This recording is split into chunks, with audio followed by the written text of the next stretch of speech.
سورہ فاتحہ کے ثواب کو 2/3 قرآن کی تلاوت کے برابر قرار دینے کی وجہ شاید یہ ہو کہ قرآن کے ایک حصے کا تعلق خدا سے ہے اور دوسرے کا قیامت سے اور تیسرے کا احکام و قوانین شرعی سے۔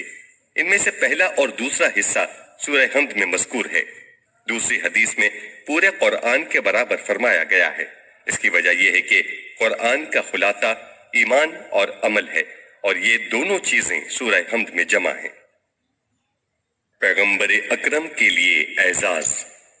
یہ بات قابل غور ہے کہ قرآنی آیات میں سورہ حمد کا تعارف حضرت کے لیے ایک عظیم انعام کے طور پر کرایا گیا ہے اور اسے پورے قرآن کے مقابلے میں پیش فرمایا گیا ہے، جیسا کہ ارشاد الہی ہے وَلَقَدْ آتَيْنَاكَ سَبْعًا مِّنَ الْمَثَانِي وَالْقُرْآنَ الْعَظِيمِ۔ ہم نے آپ کو 7 آیتوں پر مشتمل سورہ حمد عطا کیا جو 2 مرتبہ نازل کیا گیا اور قرآن عظیم بھی عنایت فرمایا گیا۔ سورہ ہجر آیا 87۔ قرآن مجید اپنی تمام تر عظمت کے باوجود یہاں سورہ حمد کے برابر قرار پایا۔ اس سورہ کا 2 مرتبہ نزول بھی اس کی بہت زیادہ اہمیت کی بنا پر ہے۔ سبع من الثانی قرار دینے کی وجہ اور سورہ حمد کی کچھ مزید خوبیاں اسی تفسیر نمونہ میں سورہ ہجر کی آیت 87 کے ذیل میں ملاحظہ فرمائیے۔ اسی مضمون کی ایک اور روایت رسول اللہ سے حضرت امیر المومنین نے بیان فرمائی ہے، خداوند عالم نے مجھے سورہ حمد دے کر خصوصی احسان جتایا ہے اور اسے قرآن کے مقابل قرار دیا ہے۔ عرش کے خزانوں میں سے اشرف ترین سورہ حمد ہے۔ تلاوت کی تاکید۔ سورہ حمد کی فضیلتوں کے بیانات سے یہ بات واضح ہو جاتی ہے کہ احادیث اسلامی میں جو شیعہ و سنی کتب میں موجود ہیں، اس سورہ کی تلاوت کے متعلق اتنی تاکید کیوں کی گئی ہے؟ اس کی تلاوت انسان کو روح ایمان بخشتی ہے اور اسے خدا کے نزدیک کرتی ہے، اس سے دل کو جلا ملتی ہے اور روحانیت پیدا ہوتی ہے، اس سے انسانی ارادے کو کامیابی میسر آتی ہے۔ اس سورہ کی تلاوت سے خالق و مخلوق کے مابین انسانی جستجو فزوں تر ہو جاتی ہے، نیز انسان اور گناہ و انحراف کے درمیان رکاوٹ بنتی ہے۔ اسی بنا پر حضرت صادق علیہ السلام نے ارشاد فرمایا ہے، شیطان نے 4 دفعہ نالہ و فریاد کیا۔ پہلا وہ موقع تھا جب اسے راندہ درگاہ کیا گیا، دوسرا وہ وقت تھا جب اسے بہشت سے زمین کی طرف اتارا گیا، تیسرا وہ لمحہ تھا جب حضرت محمد کو مبعوث برسالت کیا گیا، اور آخری وہ مقام تھا جب سورہ حمد کو نازل کیا گیا۔ نور الثقلین جلد اول صفحہ 4۔ سورہ حمد کے موضوعات۔ اس سورہ کی 7 آیات میں سے ہر ایک اہم مقصد کی طرف اشارہ کرتی ہے۔ بسم اللہ الرحمن الرحیم۔ ہر کام کی ابتدا کا سرنامہ ہے اور ہر کام کے شروع کرتے وقت ہمیں خدا کی ذات پاک سے مدد طلب کرنے کی تعلیم دیتی ہے۔ الحمد للہ رب العالمین۔ یہ اس بات کا درس ہے کہ تمام نعمتوں کی برگشت اور تمام موجودات کی پرورش و تربیت کا تعلق صرف اللہ کے ساتھ ہے۔ یہ امر اس حقیقت سے مربوط ہے کہ تمام عنایات کا سرچشمہ اسی کی ذات پاک ہے۔ الرحمن الرحیم۔ یہ اس بات کا تکرار ہے کہ خدا کی خلقت، تربیت اور حاکمیت کی بنیاد رحمت و عطوفت پر ہے اور دنیا کا نظام تربیت اسی قانون پر قائم ہے۔ مالک یوم الدین۔ یہ آیت معاد اعمال کی جزا و سزا اور اس کی عظیم عدالت میں خداوند عالم کی حاکمیت کی جانب توجہ دلاتی ہے۔ ایاک نعبد و ایاک نستعین۔ یہ توحید عبادتی کا بیان ہے اور انسانوں کے لیے اس اکیلے مرکز کا تذکرہ ہے جو سب کا آسرا اور سہارا ہے۔ اہدنا الصراط المستقیم۔ یہ آیت بندوں کی احتیاج ہدایت اور اشتیاق ہدایت کو بیان کرتی ہے۔ یہ آیت اس طرف بھی توجہ دلاتی ہے کہ ہر قسم کی ہدایت اسی کی طرف سے ہے۔ سورہ کی آخری آیت اس بات کی واضح اور روشن نشانی ہے کہ صراط مستقیم سے مراد ان لوگوں کی راہ ہے جو نعمات الہیہ سے نوازے گئے ہیں، اور یہ راستہ مغضوب اور گمراہوں کے راستے سے جدا ہے۔ ایک لحاظ سے یہ سورہ دو حصوں میں تقسیم ہو جاتی ہے۔ ایک حصہ خدا کی حمد و ثنا ہے اور دوسرا بندے کی ضروریات و حاجات۔ عیون اخبار رضا میں سرکار رسالت سے اس سلسلے میں ایک حدیث بھی منقول ہے۔ آپ صلی اللہ علیہ وآلہ وسلم نے فرمایا، خداوند عالم کا ارشاد ہے کہ میں نے سورہ حمد کو اپنے اور اپنے بندوں کے درمیان تقسیم کر دیا ہے، لہٰذا میرا بندہ حق رکھتا ہے کہ وہ جو چاہے مجھ سے مانگے۔ جب بندہ کہتا ہے بسم اللہ الرحمن الرحیم،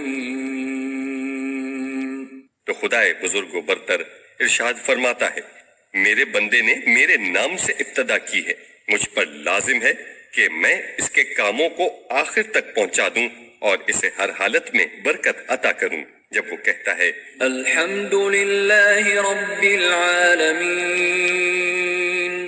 تو خداوند تعالیٰ فرماتا ہے، میرے بندے نے میری حمد و ثنا کی ہے، اس نے سمجھا ہے کہ جو نعمتیں اس کے پاس ہیں وہ میری عطا کردہ ہیں، لہٰذا میں مصائب کو اس سے دور کیے دیتا ہوں۔ گواہ رہو کہ میں دنیا کی نعمتوں کے علاوہ اسے دار آخرت میں بھی نعمات سے نوازوں گا اور اس جہاں کے مصائب سے بھی اسے نجات عطا کروں گا جیسے اس دنیا کی مصیبتوں سے اسے رہائی دی ہے۔ جب وہ کہتا ہے الرحمن الرحیم، تو خداوند عالم فرماتا ہے، میرا بندہ گواہی دے رہا ہے کہ میں رحمان و رحیم ہوں۔ گواہ رہو کہ میں اس کے حصے میں اپنی رحمت و عطیات زیادہ کیے دیتا ہوں۔ جب وہ کہتا ہے مالک یوم الدین، تو خدا فرماتا ہے کہ گواہ رہو جس طرح اس نے روز قیامت میری حاکمیت و مالکیت کا اعتراف کیا ہے، حساب و کتاب کے دن میں اس کے حساب و کتاب کو آسان کر دوں گا، اس کی نیکیوں کو قبول کر لوں گا اور اس کی برائیوں سے درگزر کروں گا۔ جب وہ کہتا ہے ایاک نعبد، تو اللہ تعالیٰ فرماتا ہے، میرا بندہ سچ کہہ رہا ہے، وہ صرف میری عبادت کرتا ہے۔ میں تمہیں گواہ قرار دیتا ہوں کہ اس خالص عبادت پر میں اسے ایسا ثواب دوں گا کہ وہ لوگ جو اس کے مخالف تھے اس پر رشک کریں گے۔ جب وہ کہتا ہے ایاک نستعین، تو خدا فرماتا ہے، میرے بندے نے مجھ سے مدد چاہی ہے اور صرف مجھ سے پناہ مانگی ہے۔ گواہ رہو اس کے کاموں میں میں اس کی مدد کروں گا، سختیوں اور تنگیوں میں اس کی فریاد کو پہنچوں گا اور پریشانی کے دن اس کی دستگیری کروں گا۔ جب وہ کہتا ہے اهدنا الصراط المستقیم، صراط الذین انعمت علیہم غیر المغضوب علیہم ولا الضالین۔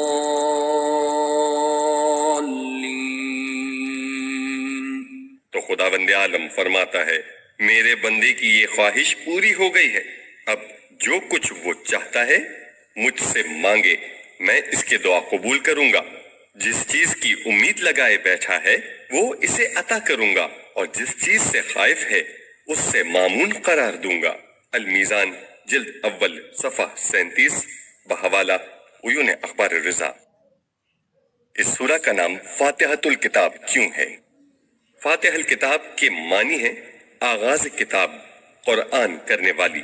مختلف روایات جو نبی اکرم سے نقل ہوئی ہیں ان سے واضح ہوتا ہے کہ یہ سورت حضرت کے زمانے میں بھی اسی نام سے پہچانی جاتی تھی۔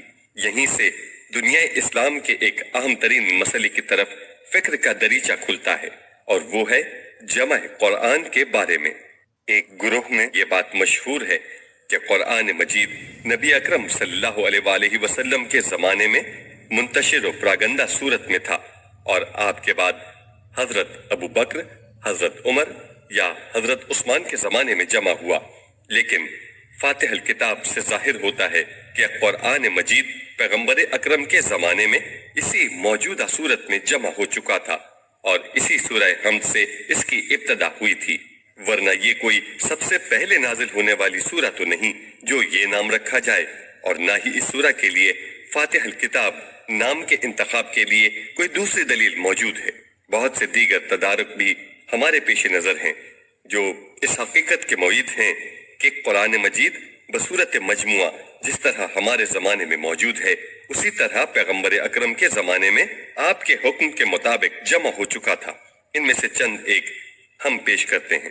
ایک، علی بن ابراہیم نے حضرت امام صادق سے روایت کیا ہے، رسول اکرم نے حضرت علی سے فرمایا کہ قرآن ریشم کے ٹکڑوں، کاغذ کے پرزوں اور ایسی دوسری چیزوں میں منتشر ہے، اسے جمع کر دو۔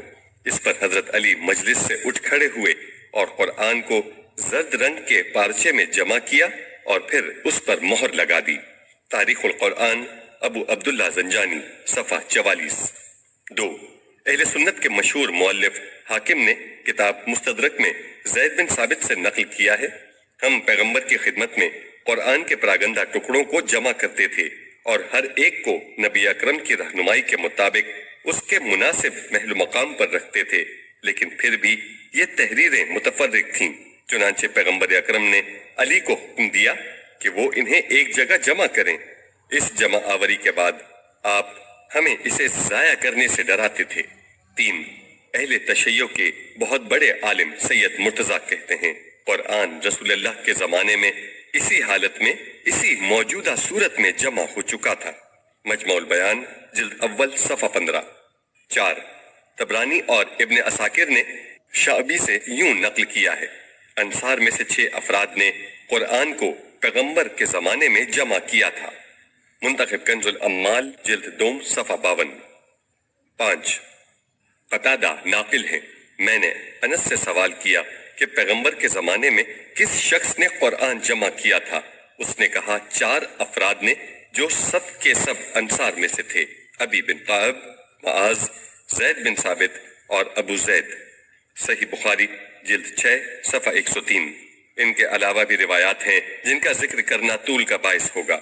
بہرحال یہ احادیث جو شیعہ اور سنی کتب میں موجود ہیں ان سے قطع نظر اس سورہ کے لیے فاتح الکتاب کے نام کا انتخاب اس موضوع کے اثبات کا زندہ ثبوت ہے۔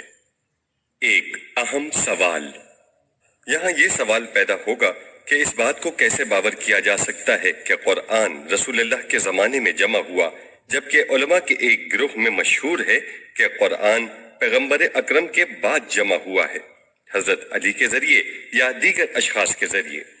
جواب، جو قرآن حضرت علی نے جمع کیا تھا وہ قرآن تفسیر، شان نزول آیات وغیرہ کا مجموعہ تھا۔ باقی رہا حضرت عثمان کا معاملہ تو ہمارے پاس ایسے قرائن موجود ہیں جن سے معلوم ہوتا ہے کہ انہوں نے اختلاف قرأت کو روکنے کے لیے اسے ایک قرأت اور نقطہ گزاری کے ساتھ معین کیا، کیونکہ اس وقت تک نقطے لگانا معمولات میں داخل نہیں تھا۔ رہا بعض لوگوں کا یہ اصرار کہ قرآن کسی طرح بھی رسول اللہ کے زمانے میں جمع نہیں ہوا، اور یہ اعزاز حضرت عثمان خلیفہ اول یا خلیفہ دوم کو حاصل ہوا ہے۔ شاید اس سے زیادہ تر مقصود فضیلت سازی ہے۔